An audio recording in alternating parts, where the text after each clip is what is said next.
आज हम लोग एक नए चैप्टर के विषय में चर्चा करेंगे जो कि क्लास 11th का है और उस चैप्टर का नाम है प्रकाश संश्लेषण। प्रकाश संश्लेषण, प्रकाश संश्लेषण, इसको फोटोसिंथेसिस कहते हैं। फोटोसिंथेसिस, प्रकाश संश्लेषण, फोटोसिंथेसिस इसको कहते हैं। प्रकाश संश्लेषण में सबसे पहले एक चीज हम लोग जानेंगे, प्रकाश संश्लेषण की डेफिनेशन, प्रकाश संश्लेषण की परिभाषा हम लोग जानेंगे कि प्रकाश संश्लेषण की परिभाषा है क्या। तो अगर बहुत छोटी परिभाषा हम लोग लिखना चाहते हैं तो एक लाइन की अगर परिभाषा हम लोग लिखना चाह रहे हैं तो हम लोग सीधा कह सकते हैं कि ऐसी प्रक्रिया जिसके द्वारा पौधे अपने भोजन का निर्माण करते हैं। बहुत छोटी परिभाषा है। ऐसी प्रक्रिया जिसके द्वारा पौधे अपने भोजन का निर्माण करते हैं प्रकाश संश्लेषण कहलाता है, ऐसे हम लोग कह सकते हैं। और ये एग्जैक्ट एकदम सही डेफिनेशन है। ऐसी प्रक्रिया जिसके द्वारा पौधे अपने भोजन का निर्माण करते हैं प्रकाश संश्लेषण कहलाता है। लेकिन ये इसके अंदर कुछ वर्ड छिपे हुए हैं, तो हम इसकी डेफिनेशन को और थोड़ा सा बड़ा करके इसको आप लोगों को बताएंगे। तो प्रकाश संश्लेषण की डेफिनेशन में हम कहेंगे पौधे पृथ्वी से जल एवं खनिज लवण लेकर वायुमंडल से कार्बन डाइऑक्साइड, सूर्य के प्रकाश तथा हरित लवक की उपस्थिति में अपने भोजन का निर्माण करते हैं। इस प्रक्रिया को प्रकाश संश्लेषण कहते हैं। तो प्रकाश संश्लेषण के लिए आवश्यक क्या है? प्रकाश संश्लेषण के लिए क्लोरोफिल आवश्यक है। क्लोरोफिल है क्या? आप लोग जानते हैं इस संपूर्ण ब्रह्मांड में जितने भी हरे पौधे हैं सबके पत्तियों के और तनों के रंग हरे हैं, और इस हरे रंग का कारण है कि इसमें क्लोरोफिल है।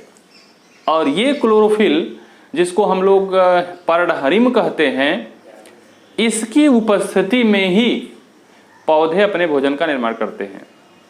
तो हम कह सकते हैं फोटोसिंथेसिस की, प्रकाश संश्लेषण की डेफिनेशन में पौधे जड़ों द्वारा जल, खनिज लवण, वायुमंडल से कार्बन डाइऑक्साइड, जड़ के द्वारा ये मान लीजिए एक पौधा है तो जड़ों के द्वारा जल एवं खनिज लवण, वायुमंडल से कार्बन डाइऑक्साइड, और पत्तियों का रंग हरा है तो इसमें क्लोरोफिल है, और सनलाइट, सूर्य का प्रकाश पड़ ही रहा है इसके ऊपर। तो इसके लिए सूर्य का प्रकाश, प्रकाश संश्लेषण के लिए सूर्य का प्रकाश और हरित लवक का होना बड़ा जरूरी है, क्लोरोफिल का होना बड़ा जरूरी है। इसकी उपस्थिति में ही प्रकाश संश्लेषण होता है। जितने भी फैक्टर की बात कर रहे हैं हम, जल, खनिज लवण, कार्बन डाइऑक्साइड, सूर्य का प्रकाश, क्लोरोफिल, इसमें से भी किसी के अनुपस्थिति में प्रकाश संश्लेषण संभव नहीं है। तो हम यह कह सकते हैं कि प्रकाश संश्लेषण है क्या? ऐसी प्रक्रिया जिसमें पौधे पृथ्वी से जल, खनिज लवण, वायुमंडल से कार्बन डाइऑक्साइड, सूर्य के प्रकाश तथा हरित लवक की उपस्थिति में अपने भोजन का निर्माण करते हैं। इस प्रक्रिया को हम लोग प्रकाश संश्लेषण कहते हैं। तो प्रकाश संश्लेषण एक ऐसी प्रक्रिया है प्रकाश संश्लेषण एक ऐसी प्रक्रिया है जिसमें पौधे पृथ्वी से जल एवं खनिज लवण और वायुमंडल से कार्बन डाइऑक्साइड, सूर्य के प्रकाश तथा हरित लवक की उपस्थिति में अपने भोजन का निर्माण करते हैं। इस प्रक्रिया को हम लोग प्रकाश संश्लेषण कहते हैं। तो प्रकाश संश्लेषण के लिए क्लोरोफिल, सनलाइट बहुत जरूरी है। इसकी अनुपस्थिति में प्रकाश संश्लेषण संभव नहीं है। तो इतनी बड़ी परिभाषा को अगर हम छोटी सी बात करें तो एक लाइन की परिभाषा हमारी बन जाती है कि ऐसी प्रक्रिया जिसके द्वारा पौधे अपने भोजन का निर्माण करते हैं, इस प्रक्रिया को हम लोग प्रकाश संश्लेषण कहते हैं। तो अब ये आपके दिमाग में एक चीज यह आ गया कि पौधे प्रकाश संश्लेषण के द्वारा अपने भोजन का निर्माण करते हैं। इतनी बात हम आपसे चर्चा किए हैं, इससे यह क्लियर हुआ कि ऐसी प्रक्रिया जिसके द्वारा पौधे अपने भोजन का निर्माण करते हैं, इस प्रक्रिया को प्रकाश संश्लेषण कहते हैं। तो हम यह कह सकते हैं कि प्रकाश संश्लेषण ऐसी प्रक्रिया है जिसके द्वारा पौधे अपने भोजन का निर्माण करते हैं। तो अब ये एक चीज आपको हम बताना चाहेंगे कि प्रकाश संश्लेषण के अभी मैंने कहा कि वातावरण से कार्बन डाइऑक्साइड लेकर, पृथ्वी से जल एवं खनिज लवण लेकर, सनलाइट और क्लोरोफिल की उपस्थिति में अपने भोजन का निर्माण करते हैं। तो एक चीज यह क्लियर हो गया कि प्रकाश संश्लेषण के लिए कार्बन डाइऑक्साइड जरूरी है और यह कार्बन डाइऑक्साइड प्रकाश संश्लेषण के लिए जरूरी है। और प्रकाश संश्लेषण की प्रक्रिया में ऑक्सीजन और जल बनता है। एक रिएक्शन के द्वारा हम आपको दिखाएंगे। ये प्रकाश संश्लेषण फोटोसिंथेसिस का केमिकल रिएक्शन है। तो देख लीजिए, यहां पर 6CO2 plus 12H2O is equal to, due to presence of sunlight and chlorophyll। अब ये कार्बोहाइड्रेट बनाता है C6H12O6 plus 6O2 plus 6H2। तो ये प्रकाश संश्लेषण का केमिकल रिएक्शन है। इसमें आपको ये दिखाया गया कि यहाँ यूज हुआ कार्बन डाइऑक्साइड का, जल का। तो प्रकाश संश्लेषण में कार्बन डाइऑक्साइड जल लेकर सूर्य का प्रकाश और क्लोरोफिल की उपस्थिति में ये कार्बोहाइड्रेट यानी मंड का निर्माण हुआ। पौधा का भोजन जिसको हम लोग मंड कह रहे हैं, ये मंड का निर्माण हुआ। इसके बाद ऑक्सीजन यहां बनी है, ऑक्सीजन और जल बना। तो प्रकाश संश्लेषण के लिए यूज होता है कार्बन डाइऑक्साइड का और इस प्रक्रिया के दौरान उत्पन्न होने वाला ऑक्सीजन मुक्त होता है, ऑक्सीजन मुक्त होता है। अब ये समस्या, यहां पर एक चीज आपके दिमाग में आ रहा होगा कि ये यहां पर प्रकाश संश्लेषण की प्रक्रिया में कार्बन डाइऑक्साइड और जल रिएक्टेंट की तरफ है और प्रोडक्ट में बना कार्बोहाइड्रेट, जल, ऑक्सीजन। तो ये जो ऑक्सीजन प्रकाश संश्लेषण में निकल रहा है, यहां पर एक क्वेश्चन आपका बहुत बढ़िया कॉम्पिटिटिव क्वेश्चन बनता है कि फोटोसिंथेसिस की प्रक्रिया में जो निकलने वाला ऑक्सीजन है वो यहां पर कार्बन डाइऑक्साइड का है कि जल का है? क्योंकि ऑक्सीजन कार्बन डाइऑक्साइड में भी है और जल में भी है। और यहां पर जो ऑक्सीजन मुक्त हो रहा है फोटोसिंथेसिस के प्रोसेस में, यह क्वेश्चन बन रहा है कि जो ऑक्सीजन फोटोसिंथेसिस के बाद बन निकलता है, ये ऑक्सीजन कार्बन डाइऑक्साइड का है कि जल का है? अब इसके विषय में हम चर्चा करेंगे कि ये आपको एक एक्सपेरिमेंट के द्वारा यह सिद्ध कराया जाएगा कि ये ऑक्सीजन किसका है। तो फोटोसिंथेसिस के डेफिनेशन एक बार मैं फिर से दोहराना चाह रहा हूं आपको। एक छोटी सी डेफिनेशन अगर आप बताना चाहेंगे, कोई अगर आपसे पूछे कि फोटोसिंथेसिस है क्या, तो आप सीधी एक लाइन की परिभाषा बताएंगे, ऐसी प्रक्रिया जिसके द्वारा समस्त हरे पौधे अपने भोजन का निर्माण करते हैं, प्रकाश संश्लेषण कहलाता है। अगर इसको आप बड़ी परिभाषा देना चाह रहे हो तो आप बताएंगे पौधे पृथ्वी से जल, खनिज लवण, वायुमंडल से कार्बन डाइऑक्साइड, सूर्य के प्रकाश और हरित लवक की उपस्थिति में अपने भोजन का निर्माण करते हैं। इस प्रक्रिया को प्रकाश संश्लेषण कहते हैं। तो आइए अब चर्चा कर लेते हैं कि फोटोसिंथेसिस में निकलने वाला जो ऑक्सीजन है वो जल का है कि कार्बन डाइऑक्साइड का है।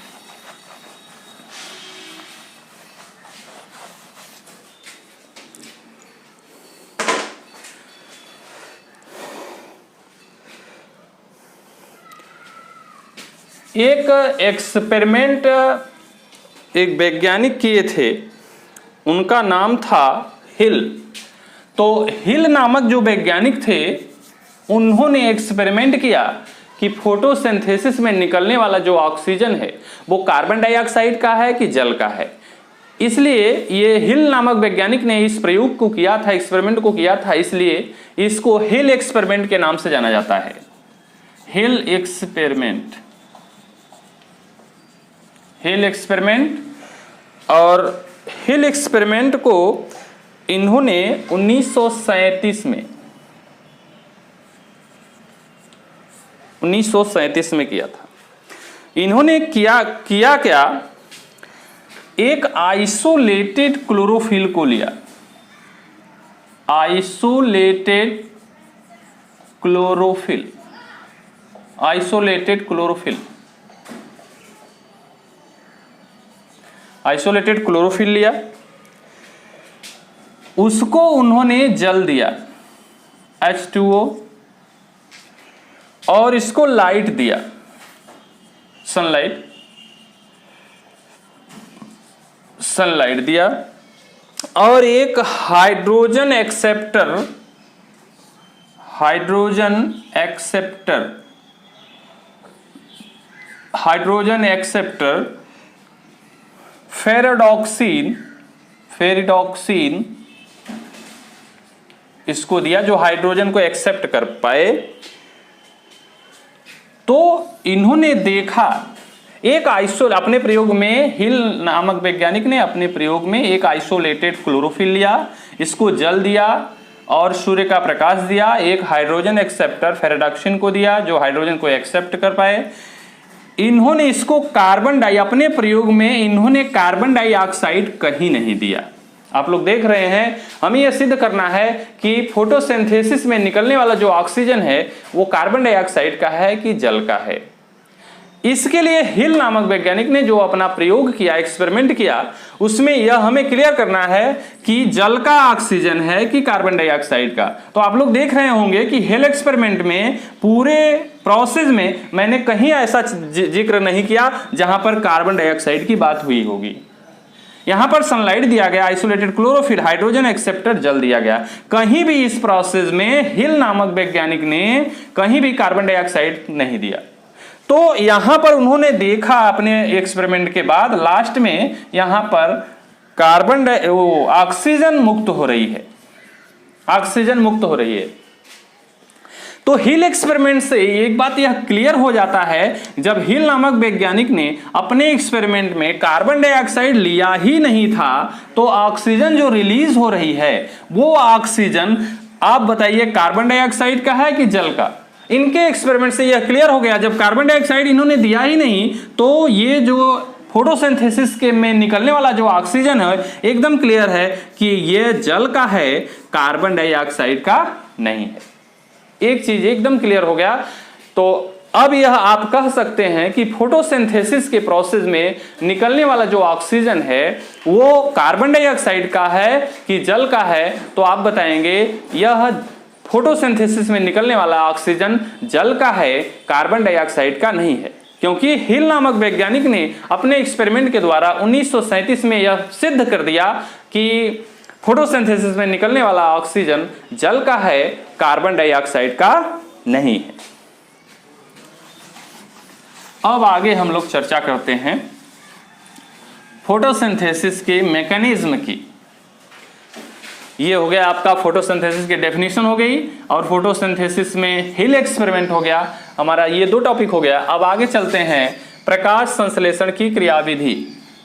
प्रकाश संश्लेषण, प्रकाश संश्लेषण की क्रियाविधि, प्रकाश संश्लेषण की क्रियाविधि। Mechanism of photosynthesis, mechanism of photosynthesis. Photosynthesis की क्रियाविधि के संबंध में एक चीज आपको क्लियर करना है कि फोटोसिंथेसिस के प्रोसेस में दो प्रक्रियाएं शामिल हैं। अगर हम कहें फोटोसिंथेसिस की बात करें तो फोटोसिंथेसिस में एक आपका है लाइट रिएक्शन जिसको हम लोग कहते हैं प्रकाश अभिक्रिया, और दूसरा है डार्क रिएक्शन जिसको अंधकार अभिक्रिया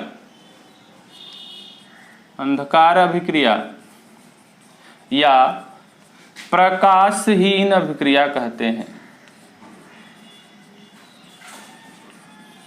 तो हम यह कह सकते हैं कि संयुक्त रूप से, कंबाइन रूप से लाइट रिएक्शन और डार्क रिएक्शन को हम मिला देंगे तो हमारा प्रकाश संश्लेषण की पूरी क्रियाविधि एकदम क्लियर हो जाएगी।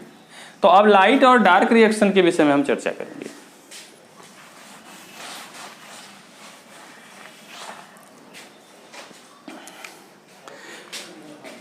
तो मैकेनिज्म ही हम लोग पढ़ रहे हैं। मैकेनिज्म में हम देखते हैं, मैकेनिज्म में क्लोरोफिल ए का एक कण है, क्लोरोफिल ए का एक कण है, क्लोरोफिल के कई कण हैं, जैसे chlorophyll A, chlorophyll B, chlorophyll C. तो क्लोरोफिल के भी कई कण हैं जिसमें सबसे मुख्य कण क्लोरोफिल ए है। क्लोरोफिल ए पर जब लाइट दिया गया, क्लोरोफिल ए के कण को लाइट जब दिया जाता है, क्लोरोफिल ए के कण को जब लाइट दिया जाता है, क्लोरोफिल ए के कण को जब लाइट दिया जाता है तो इसके अंदर मौजूद इलेक्ट्रॉन कुछ ऊर्जा पाकर अपने अधिक ऊर्जा के इलेक्ट्रॉनों को मुक्त करता है।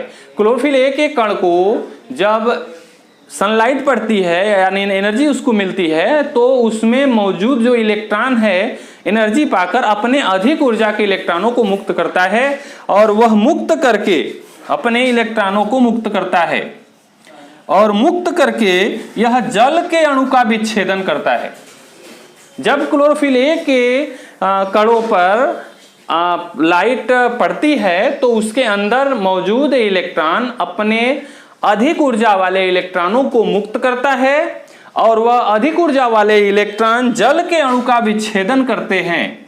जल के अणु का विच्छेदन करने का मतलब जल के अणुओं को तोड़ते हैं। जल के अणुओं को वह दो भागों में तोड़ डालते हैं, एक हाइड्रोजन आयन में तोड़ते हैं और दूसरा हाइड्रोक्सिल आयन में तोड़ते हैं। जल के अणु का विच्छेदन, जल के अणु का टूटना हाइड्रोजन आयन और हाइड्रोक्सिल आयन में हुआ, और ये जो हाइड्रोजन आयन है यह वायुमंडल से कार्बन डाइऑक्साइड को एक्सेप्ट करता है। जल के अणु के विच्छेदन से मुक्त हाइड्रोजन आयन वायुमंडलीय कार्बन डाइऑक्साइड के साथ मिलकर स्टार्च बनाता है। और यहां पर जल के अणु के विच्छेदन से मुक्त जो हाइड्रोक्सिल आयन है, यह हाइड्रोक्सिल आयन जल का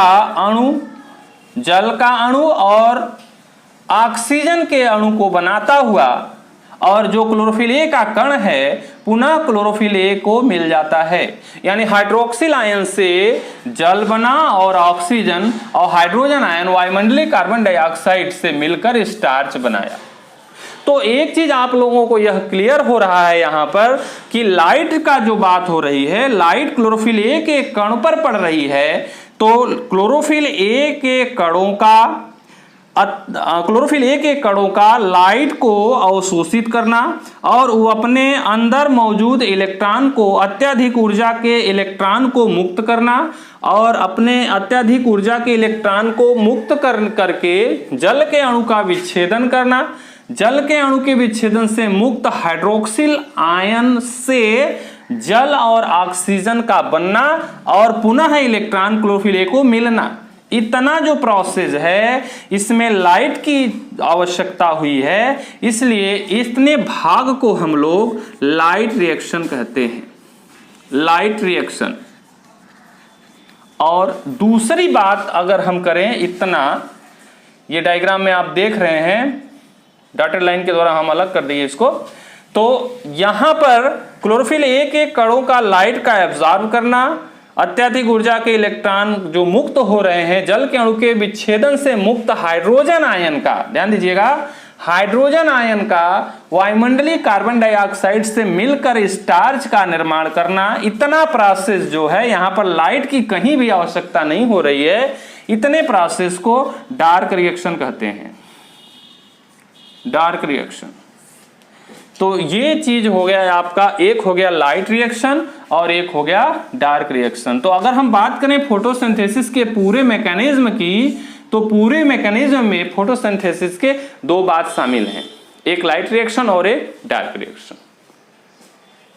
एक बार फिर से देख लीजिए आप लोग लाइट रिएक्शन मैकेनिज्म को। मैकेनिज्म में दो प्रोसेस शामिल हैं, एक है आपका लाइट रिएक्शन और दूसरा है डार्क रिएक्शन। तो लाइट रिएक्शन और डार्क रिएक्शन में है क्या, क्लोरोफिल ए के कणों द्वारा प्रकाश को अवशोषित करना, क्लोरोफिल ए के अत्यधिक ऊर्जा के इलेक्ट्रॉनों को इससे मुक्त करना, और ये अत्यधिक ऊर्जा के इलेक्ट्रॉन जल के अणु का विच्छेदन करते हैं, जल के अणु के विच्छेदन से मुक्त हाइड्रोक्सिल आयन जल और ऑक्सीजन बनाता है। इतना प्रक्रिया जो है वो लाइट रिएक्शन के अंतर्गत आती है।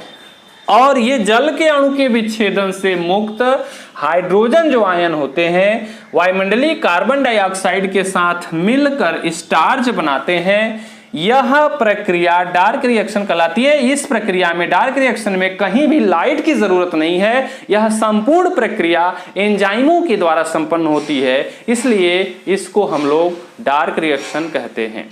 और यहाँ लाइट रिएक्शन में लाइट की आवश्यकता पड़ रही है, इसलिए इसको हम लोग लाइट रिएक्शन कहते हैं।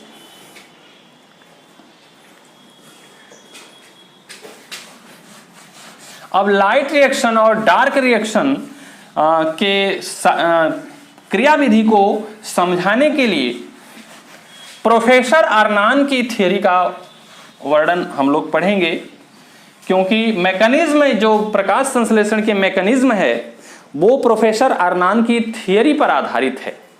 तो प्रोफेसर अर्नान ने एक थ्योरी दिया था, प्रोफेसर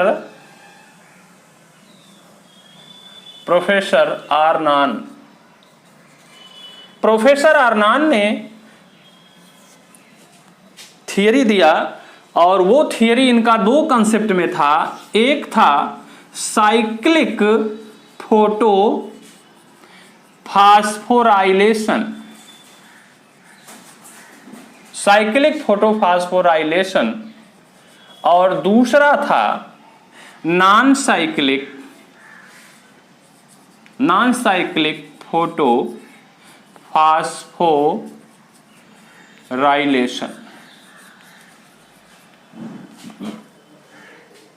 प्रोफेसर अर्नान की जो थियरी थी वह दो भागों में डिवाइड थी। एक था साइक्लिक फोटोफास्फोराइलेशन और दूसरा था नॉन साइक्लिक फोटोफास्फोराइलेशन। अब ये फोटोफास्फोराइलेशन, साइक्लिक और नॉन साइक्लिक फोटोफास्फोराइलेशन की अगर हम बात करें तो साइक्लिक और नॉन साइक्लिक फोटोफास्फोराइलेशन में, यह साइक्लिक और नॉन साइक्लिक फोटोफास्फोराइलेशन स्फुरदीप्ति पर आधारित थी, स्फुरदीप्ति पर आधारित थी।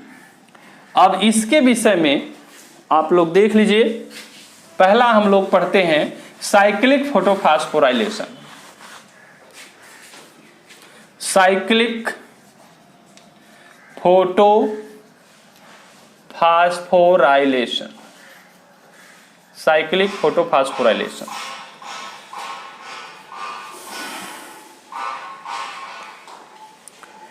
साइक्लिक फोटोफास्फोराइलेशन में प्रोफेसर अर्नान ने पहला कंसेप्ट दिया साइक्लिक फोटोफास्फोराइलेशन।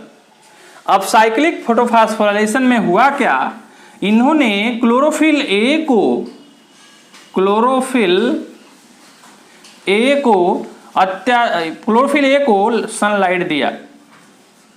सनलाइट दिया, और जब यह लाइट इसको दिया गया तो क्लोरोफिल ए के कण जो हैं अत्यधिक ऊर्जा के इलेक्ट्रॉनों को ग्रहण करके अपने आवश्यकता से अधिक ऊर्जा के इलेक्ट्रॉनों को मुक्त किए, और ये जब इलेक्ट्रॉन मुक्त किए तो ये इलेक्ट्रॉन विटामिन K3 के पास पहुंचा, और ये विटामिन K3 इसको साइटोक्रोम को दे दिया।